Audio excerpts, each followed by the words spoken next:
तो मैं एक पत्थर को उठाता था और जहाँ तक भी मेरा पत्थर दूर फेंके जाता था वहाँ तक की मैं ड्राइंग बना करके लाता था। और ड्राइंग बना करके मैंने जब जोड़ा तो बुरहानपुर एक बहुत सुंदर चित्र बना, जो बुरहानपुर के लिए फेमस हुआ।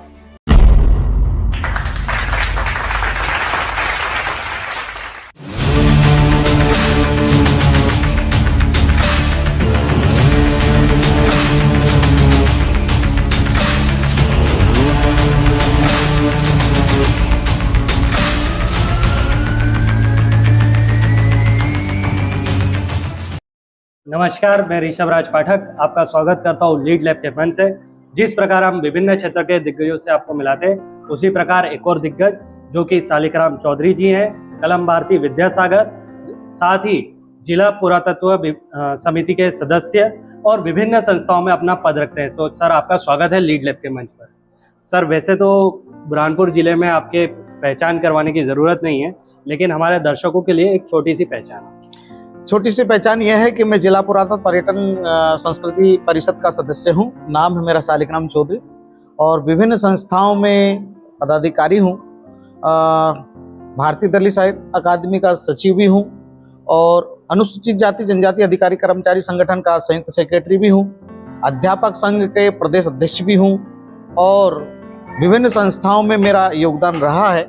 मैं जिला पुरातत्व पर्यटन पे 1992 से काम कर रहा हूँ। जी सर, हम शुरुआत करते हैं आपके बचपन से, जहाँ से आपका सफ़र शुरू हुआ था और वो सफ़र धीरे धीरे इतने सारे पदों में और इतनी सारी समाज सेवा में लग गया। तो वो आप यहाँ तक कैसे आए, उसका एक छोटा सा रूप हमारे दर्शकों के लिए। मेरा जन्म 1967 में हुआ है। बचपन मेरा बहुत ही एक कष्टमय रहा है। जब मेरी माँ, मैं तीसरी में पढ़ता था, मेरी माँ शांत हो गई और चौथी पाँचवीं में आया, उसके बाद पिताजी शांत हो गए। तब ऐसी स्थिति में मैं आया कि मेरे परिवार की दयनीय हालत थी।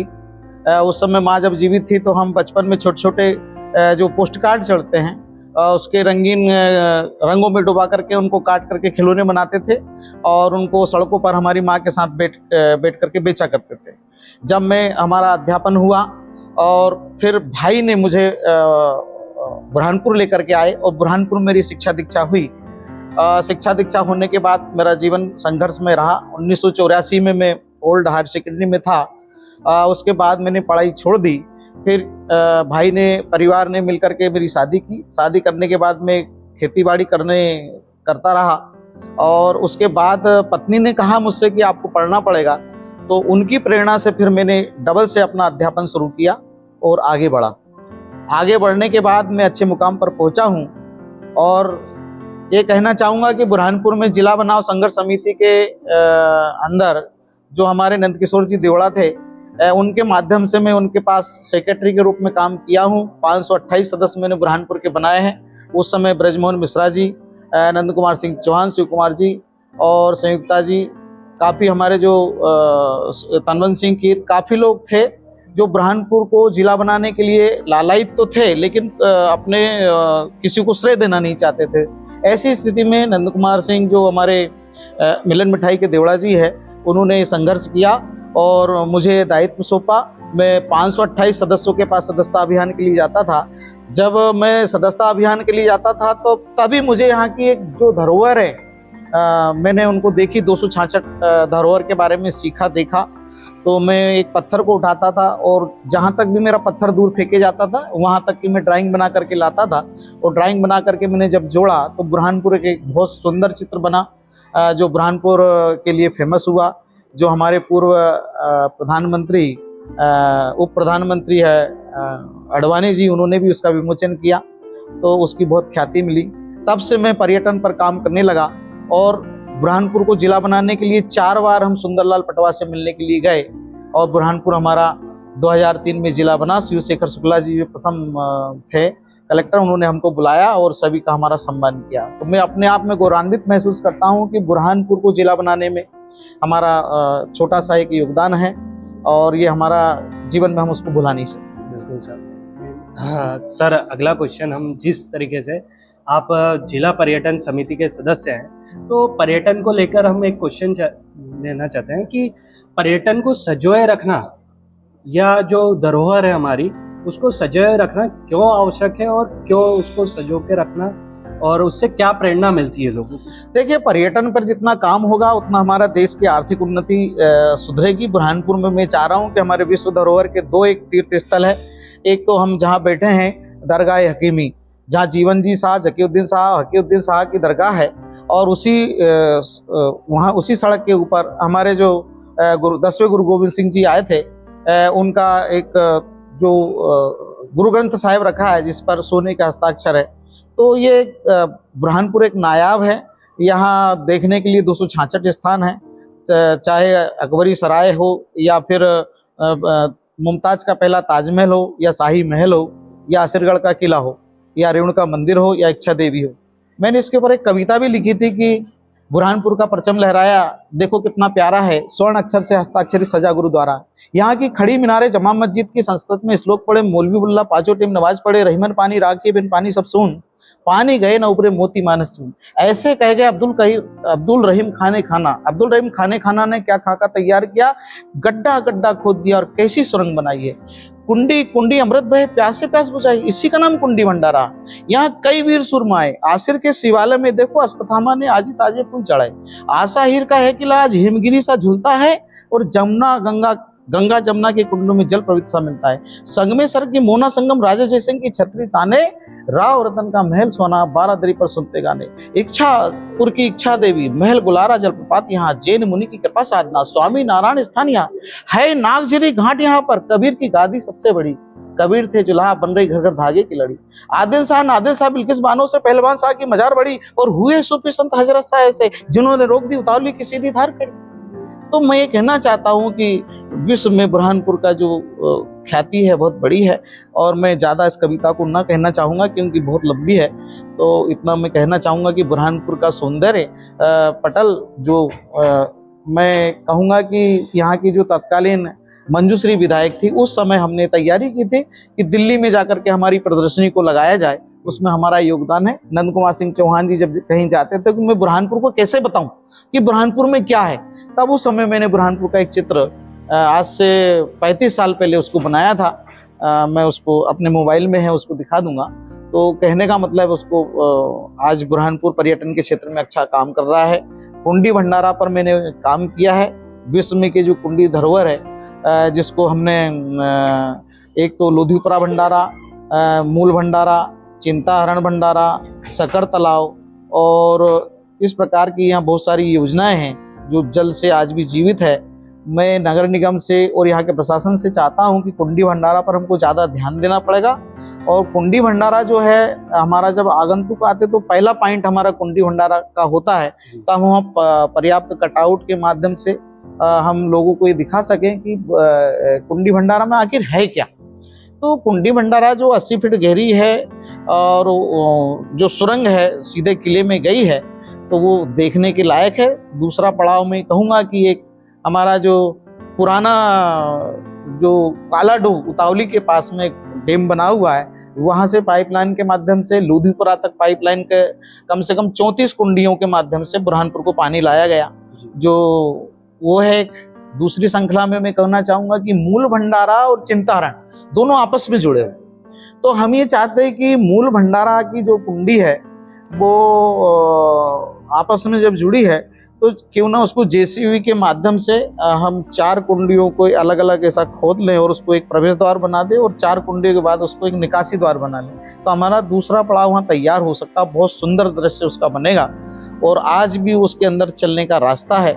फिर हमारा ये दूसरा पड़ाव होने के बाद हम जब आगे बढ़ते हैं तो एक सकर तालाब मिलता है। सकर तालाब भी बहुत सौंदर्य है उसका, बहुत अच्छा है। वहाँ एक तालाब नुमा संरचना है, उसके नीचे से मैंने जब कलेक्टर महोदय से रिक्वेस्ट किया कि सर मुझे सुरंगें मिली है और एक नहर जो है उसमें ज़मीन में गड़ी हुई है, तब मेरे साथ नगर आयुक्त महोदय को उन्होंने पहुंचाया और हमने उस सुरंगों को देखी और उसकी साफ सफाई की हमने चर्चा की। तो सरकार भी उस पर चर्चा कर रही है। तो वहाँ पर 7 कारंजे आज भी जो है जीवित है, और पाइपलाइन के माध्यम से उसमें एक मेरे को गणेश वाली प्रतिमा कुंडी भंडारा में मिली, जो एक उसी काल की है, उसी मिट्टी की है और उसी समय की बनी हुई है।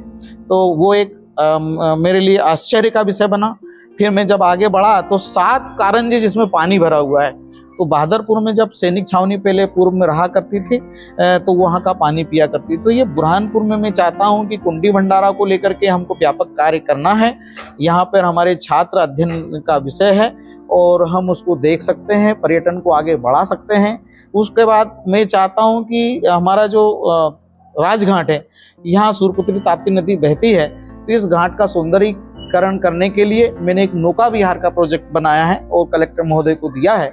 उस पर भी एक उनकी सहमति बनी है कि नौका विहार चित्रकूट के तर्ज पर यहाँ पर होना चाहिए, ताकि हमारे यहाँ आर्थिक आय भी प्राप्त होगी और बुरहानपुर का एक पर्यटन के क्षेत्र में नाम होगा। ऐसा मैंने 2 प्रोजेक्ट पर बेहतरीन काम किए हैं। एक तो जो है कुंडी भंडारा है और दूसरा है नौका भी है। सर, जो आपने अभी कविता बताई आपके जी। साक्षात्कार में, कहीं ना कहीं आपने पूरा बुरहानपुर का दर्शन करा दिया जी। और एक एक चीज, एक एक बारीकी आपने उसमें हाँ। बताई। ये बहुत बड़ी बात है सर, उसको सजो के रखना। सिर्फ पर्यटन को बढ़ावा देना है, ये भाषण देना और उस पर कार्य करना, आप वास्तविक कार्य कर रहे हो, वो यहाँ कहीं ना कहीं झलकता है। जी सर, एक और हमारे टीम ने मुझे बताया था कि आपने विभिन्न संस्थाओं में अलग अलग पद पर रहकर कार्य करे, तो वो संस्थाएं कौन सी थी और क्या क्या कार्य आपके द्वारा किए गए और क्या क्या उपलब्धियां पाई गई? मैं ये संस्थाओं के बारे में कहना चाहूँगा कि 1995 से मैं कड़ा संघर्ष कर रहा हूँ शिक्षकों के लिए। हमारे मध्य प्रदेश में वेतनभोगी कर्मचारियों की नियुक्ति कर्मी कल्चर था, तो उसके लिए हमने काफ़ी संघर्ष किया।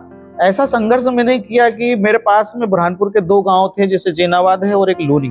यहाँ पर शिक्षकों की संख्या बहुत अधिक होती है, तो मैं यहाँ जाकर के रात को 2-2 बजे तक की बैठक लेता था। जिस प्रकार से ऐसा लगता था जैसे आज़ादी के ज़माने में जिस प्रकार से लोग हमारे जो आज़ादी के दीवाने थे, वो महापुरुष थे, वो कैसे आज़ादी को दिलाने के लिए रात दिन एक मेहनत करके अपने संघर्ष को खड़ा करते थे, उसी प्रकार से मैंने अपने लोगों की टीम खड़ी की और मध्य प्रदेश में एक बहुत ज़बरदस्त मूवमेंट बनाया और उसको सारी सरकार ने स्वीकार किया और ये आज अच्छे मुकाम पर हम पहुँचे कि अल्प वेतन भोगी जो एक अच्छी तनख्वाह प्राप्त कर रहे हैं। फिर भी मैं कोशिश कर रहा हूँ कि 2005 के बाद से जो पेंशन बंद है वो पेंशन लागू हो जाए।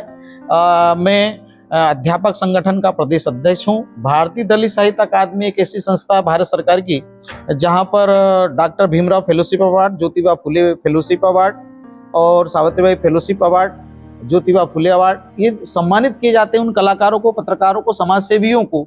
तो मैं प्रतिवर्ष वहाँ पर इसके माध्यम से वहाँ फेलोशिप अवार्ड के लिए नॉमिनेट करता हूँ, उनको पुरस्कार मिलते हैं। डॉक्टर सोहनपाल जी, सोमनाक्षर जी इसके प्रदेश अध्यक्ष। इसमें जो साहित्य में रुचि रखने वाले, लेखन में रुचि रखने वाले, इतिहास में रुचि रखने वाले इन कलाकारों को हम आगे बढ़ाते हैं। उसके साथ साथ मैं अनुसूचित जाति जनजाति के अधिकारी कर्मचारी संगठन का संयुक्त प्रदेश सेक्रेटरी हूँ। पूर्व में जिला अध्यक्ष रहा हूँ। 14,000 से ज़्यादा, 36,000 से ज़्यादा लोगों की हमने यहाँ पर रैली आयोजित भी की, क्योंकि उन आदिवासियों के साथ आज भी अन्याय होता है। उनके लिए, उनके छात्रों के लिए, उनके बच्चों के लिए, उनकी शिक्षा दीक्षा के लिए, उनके अध्यापन के लिए, उनके संघर्ष के लिए अगर हमको ऐसा लगता है कि सरकार उनके साथ न्याय नहीं कर रही है तो हम समय समय पर सरकार के पास जाते हैं, अपनी बात को रखते हैं। होता यही है कि आज भी मध्य प्रदेश में कई विद्यार्थी, जैसे मैं आज एमके मेमोरियल में आया हूं, तो जब छुट्टी हुई तो कम से कम काफ़ी छात्र बाहर निकलते दिखे। तो मैं बुरहानपुर की जो बड़ी बड़ी स्कूलें हैं, कॉलेजें हैं, जब छात्र ऐसे छुट्टी होती है और बाहर निकलते आते, तो मैं सोचता हूँ कि यार सरकार इसमें से कितनों को रोजगार देगी, कितनों को नौकरी देगी। तो शिक्षित बेरोजगारों की संख्या बढ़ रही है। मैं भारत सरकार, मध्य प्रदेश सरकार से निवेदन करता हूं कि रिक्त पदों की हम जानकारी लेते हैं, तो कम से कम रिक्त पद प्रत्येक वर्ष भरे जाना चाहिए। 13% कर्मचारी होना चाहिए, क्योंकि कोई भी सरकार या उसको चलाने के लिए, व्यवस्था को चलाने के लिए 100 आदमी के पर 13 कर्मचारी अधिकारी होना चाहिए। तो मेरा मानना है कि भारत सरकार और राज्य सरकार ये संयुक्त रूप से ऐसा करे कि हमारे शिक्षित बेरोजगारी की संख्या बढ़े। वर्तमान में हम पीएससी के माध्यम से, यूपीएससी के माध्यम से देखते हैं, कोर्ट कचहरी के चक्कर उनको लगाना पड़ते हैं और अभ्यर्थियों की संख्या अधिक होती है और शिक्षित बेरोजगार चले जाते हैं। कम से कम उनके जनसंख्या के मान से, उनके शिक्षित बेरोजगारी के मान से निरूपित किए जाना चाहिए और उनको रोजगार मिलना चाहिए। ये मैं अनुसूचित जाति जनजाति अधिकारी कर्मचारी संयुक्त मोर्चा, इसके तहत मैं अपनी जानकारी दे रहा था। तो ये मेरा कर्मचारी संगठन का मेरा योगदान है और इस प्रकार मैं काम करता हूँ। बिल्कुल सर। सर, साथ ही जिस तरीके से आप अलग अलग क्षेत्र में कार्य कर रहे हैं, उसी में एक और क्षेत्र है साहित्य का क्षेत्र है। कवि, लेखक, पत्रकार, सभी क्षेत्र में आपका नाम आता है। तो उस क्षेत्र में आप कैसे आए और उस क्षेत्र का महत्व एक जीवन में क्या है? देखिए, कवि ऐसा है कि मेरे परिवार से परिवार में मेरे भाई जो है वो शिक्षक रहे हैं और भाई भी कवि रहे हैं और मेरी माताजी भी गीत भजन किया करती थी, पिताजी भी गीत भजन की। तो पैतृक ये जो मुझे मिला है और इसके कारण मैं बुरहानपुर में पहले कार्टूनिस्ट का काम किया हूँ। तो कार्टून बनाता था जो टीवी पर आते थे। उसके बाद में कविता लेखन का काम किया हूँ। तो मैंने जब हमारा लातूर में भूकंप आया था, उस समय कविता लिखी थी कि कहाँ गया भूकंप मचा दे हड़कंप, त्राही त्राही मच जाए, पागल होगी इसी दुनिया थोड़ी सी सुधर जाए। तो उसके बहुत सारे ऐसे बंद हैं जिस पर मैंने लिखा था। उस समय हमारे घनश्याम मालवी के भाई साहब गेंदालाल जी थे और वीरेंद्र चित्रकार जी थे। हम जगह जगह जा कर के कविता पाठ किया करते थे। तो ऐसा मैंने उस समय कविता मेरा मन के अंदर आया और उसकी संरचना की। मेरी कविताएं शिव कुमार सिंह जी की शिव श्रद्धांजलि भी छपी है। तो ऐसे ही मैंने एक उसके ऊपर एक बंद लिखा था कि भाई ये जो HIV के ऊपर हमारे देश के अंदर कार्य हो रहा है और HIV बहुत तेजी गति से फैल रहा है, तो इस पर क्या होना चाहिए। तो मैंने लिखा था कि कहाँ गया भूकंप मचा दे हड़कंप, त्राही त्राही मच जाए, पागल होगी दुनिया थोड़ी सी जरा, कहाँ हो गया भूकंप मचा दे हड़कंप। तो आ रही है पश्चिम नीति, बढ़ रहा है तूफान, खो गई देसी संस्कृति, पी रहे विदेशी जाम, कि तुम्हें सब रोकना होगा नहीं तो गुटली होगी, गांठ होगा, यही HIV रोग होगा। धमनियों में जब सूल उठेंगे, दर्द से जब फूल उठेंगे, छोड़ दो देसी रीति, अब देसी बन जाओ, अपनी पत्नी को छोड़कर किसी गिर को न अपनाओ। तो ऐसे बहुत सारे जो मेरे बंद थे, कविताएं थी, काफ़ी चर्चित रही है और मैं निश्चित रूप से काफ़ी कविताएं मेरी लिखी है। बुरहानपुर संसार पहले प्रकाशित होता था, उसमें मेरी कविता के आलेख प्रतिदिन छपते थे। सर, हम आपके जीवन से एक क्वेश्चन लेना चाहेंगे कि आपने विभिन्न क्षेत्रों में कार्य करा, लेकिन इन क्षेत्रों में कार्य करते हुए आपके सामने कई चुनौतियां आई होगी। कोई एक ऐसी चुनौती जिसको देखकर आप हताश हुए, लेकिन उसका सामना कर आप अपने सफलता पथ पर निरंतर रहे? मैं ये जरूर कहूँगा कि देखिए, मैं चुनौती के मामले में बताऊँ कि पैतृक जो परेशानियां हैं माता पिताजी के जाने के बाद, तो निश्चित रूप से अपने पैरों पे खड़ा होना और शैक्षणिक शिक्षा को ग्रहण करना और उस मुकाम पर पहुंचना बहुत मुश्किल काम होता है। लेकिन कुछ गॉड गिफ्ट मुझे प्राप्त है, जिसमें मैं कहूँगा कि मैं कवि भी हूँ, लेखक भी हूँ और एक डॉक्टर भी हूँ। डॉक्टर ऐसा है कि यहाँ के बुरहानपुर के भाऊ सेठ जी थे जो जड़ी बूटियों को संग्रहित करते थे। उस समय मैं असरगढ़ के किले से बिदारूकंद से और सफ़ेद मूसली, गंगेरू और उसके बाद सेमलकंद, काफ़ी जड़ी बूटी खोद करके उनको बताया भी। हम नारियल की नट्टी का तेल भी निकालते थे, नींबूरी का तेल भी निकालते थे। तो मैं डॉक्टर भी हूँ और इलेक्ट्रिशियन भी हूँ। मैं यहाँ पर बुरहानपुर का जो प्रतापपुरा है, यहाँ पर एक दूरदर्शन प्रशिक्षण केंद्र था जहाँ पर मेरी नियुक्ति टीचर के लिए हुई थी। तो मैं रेडियो सुधारना, एल प्लेट और उस समय पुराना जो टेक्सला टीवी होती थी उसका जो किट है उसको बनाना और बाल के रेडियो, तो ये इस प्रकार का मैं उनको अध्यापन कराता था ताकि बच्चे अपने रोजगारमुखी अपने पैरों पर खड़े हो सके। और मैं वहाँ पर शिक्षा दिया। वहाँ से फिर मेरा ट्रांसफ़र भीलवाड़ा और खंडवा हुआ, तो फिर मैंने उसको छोड़ दिया। इसके साथ साथ मैं हैदराबाद भी गया हूँ, जहाँ पर हमारे जो बच्चों को रोजगारमुखी शिक्षा कैसे दें, तत्काल हम पैसे कैसे प्राप्त करें। तो हैदराबाद में मैंने एक प्रोजेक्ट किया हूँ CCRT के तहत, जहाँ पर बुक बाइंडिंग तत्काल करना और जो पीतल की धातु है उसको गला करके उनके खिलौने बनाना, मिट्टी के खिलौने बनाना। तो मैं मूर्तिकार भी हूँ। मैं अपनी कई मूर्तियाँ अपनी छोटी छोटी बनाई है और अपने जो किला है वहाँ पर हमने जब प्रदर्शनी लगाई थी कि यहाँ पर हम जो आएंगे आगंतुक उनको दिखाएंगे कि यहाँ की क्या क्या आर्ट कल्चर है, तो उसको दिखाने के लिए भी मैंने वहाँ पे कुछ मूर्तियाँ और अपनी चीज़ संग्रहित करके रखी। तो मैं कहना चाहूँगा कि मैं मूर्तिकार, चित्रकार, कवि, लेखक, समाज सेवी हूँ और उसके साथ साथ राष्ट्र निर्माता हूँ, शिक्षक हूँ पैसे से, और ये मेरा हॉबी है। सर अब हम आते हैं आपकी जो कार्य है, कार्य क्षेत्र में जो है कि आप एक शिक्षक हैं, तो शिक्षा के क्षेत्र से एक क्वेश्चन लेना चाहेंगे हम लोग कि पहले की शिक्षा और अभी की शिक्षा में आप क्या अंतर समझते हैं? पहले की शिक्षा और अभी की शिक्षा में अंतर यही है कि पहले बार बार किताबें बदला नहीं करती थी और उन किताबों के माध्यम से एक शिक्षा को मजबूती प्राप्त होती थी, क्योंकि मैं समझता हूं कि उसी किताबों को पढ़ने के बाद जितने भी सरकारी डिपार्टमेंट है, चाहे आईएएस बने हो या आईपीएस बने हो, उन्हीं किताबों के अध्ययन से बने हैं। लेकिन वर्तमान में सरकार ने शिक्षा का स्तर थोड़ा सा कमजोर जरूर कर दिया है कि बार बार प्रयोग करना है, किताबों का परिवर्तन करना है, जिससे एक बच्चों को एक जैसे मैं वर्तमान में कहना चाहूँगा कि 9वीं में पाठ है आत्मकथा, दो बेलों की आत्मकथा, मुंशी प्रेमचंद ने लिखा है। और मुंशी प्रेमचंद ने जब वो लिखा है तो बच्चा एक बार पढ़ता है तो उसको पूरी हीरा और मोती की पूरी कहानी याद हो जाती है। तो वर्तमान में जॉर्ज पंचम का एक पाठ है, नाक है उसका, ऐसे बहुत सारे ऐसे पाठ है तो जो कठिन है, बच्चों को समझ में नहीं आते। तो मैं ये चाहता हूँ कि बच्चों को ऐसी समझ हम विकसित करें जो उसके लायक हो, उसकी समझ के लायक हो और कठिन भी ना हो और एक ही बार पढ़ने में उसको याद हो जाए। तो वर्तमान में प्रयोग बार बार हो रहा है और मैं शिक्षक होने के नाते ये कहूँगा कि हमारा जो सत्र होता है, शिक्षा सत्र, सरकार क्या करती है, बार बार निर्वाचन में ड्यूटी लगा देती है और निर्वाचन के अलावा कई प्रकार के जो काम चलते हैं वो स्कूलों के अंदर होते रहते हैं। कई प्रकार के सर्वे है, चाहे जनगणना हो, पशुगणना हो और हमारे मध्याह्न भोजन हो, कई में दिन भर प्रतिदिन डाक बनाने में हमारे आज भी लोग शिक्षक लगे रहते हैं।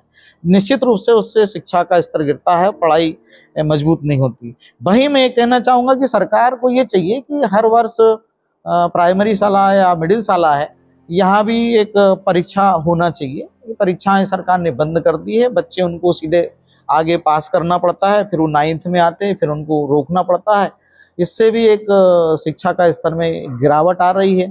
तो मेरा ये सोचना है कि सरकार इस पर, शिक्षा सभी चीज़ की मूल जड़ है, इससे सारे विकास होते हैं और हम देश की तरक्की करते हैं। हमारी देश की प्रगति उन्नति में शिक्षा का बड़ा योगदान है। चाहे हम यांत्रिक की उड़ान देख रहे हैं, चाहे देश का विकास देख रहे हैं या ऊंची इमारत देख रहे हैं, ये एजुकेशन के कारण आ रहा है।